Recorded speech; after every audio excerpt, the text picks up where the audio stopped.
Ang 2026 budget, maituturing ng liderato ng Senado na pinakamalinis na budget sa kasaysayan simula 1992. Si Senator Sherwin Gatchalian naman, Christmas gift kay Pangulong Marcos, ang malinis na 2026 budget.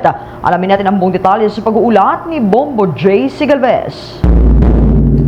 Maituturing ni Senate President Vicente Soto III ng 2026 national budget ang pinakamalinis na budget sa kasaysayan ng bansa simula taong 1992. Sinabi ni Soto na bagaman mayroon ng Countryside Development Fund mula 1992 hanggang 1998, maliit lamang ang pwedeng i-amend ng mga mambabatas. 75 million pesos para sa mga kongresista at 200 million pesos naman para sa mga senador. Aminado naman ng Senate President na napapasukan pa rin ito ng korupsyon noon. Samantala, tiniyak din ni Soto na hindi papayagan sa Bicameral Conference Committee meeting ang insertions na tinawag niyang pork barrel. Anya, binilina na niya si Senate Committee on Finance Chairman Senator Sherwin Gatchalian na kung ano lamang ang napag-usapan sa budget deliberations ng Senado at Kamara ang pagdedebatehan sa BICAM. Iginit din ni Soto na wala ng puwang ang ghost project sa 2026 budget. Anya, kabilang sa mga inalisay ang pondo para sa flood control.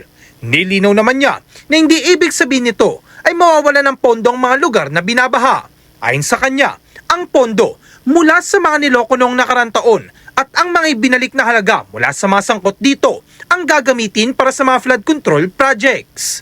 Samantala, sinabi naman ni Senate Committee on Finance Chairman Senator Sherwin Gatchalian, Christmas gift niya kay Pangulong Ferdinand Bongbong Marcos Jr. ang 2026 budget na itinuturing niyang malinis na budget.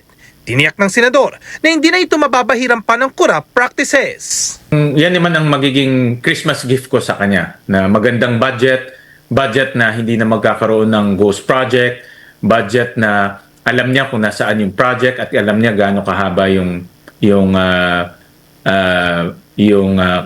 infrastructure, budget rin na ang mga kababayan natin pwede nang pumunta sa mga government hospital libre, wala nang babayaran. At more classrooms, of course, and more education support. So, para sa akin, this is my personal opinion, Nympha, magandang budget to. I'm very happy, at least for now. No? Hopefully, wala namang major changes pagdating sa BICAM.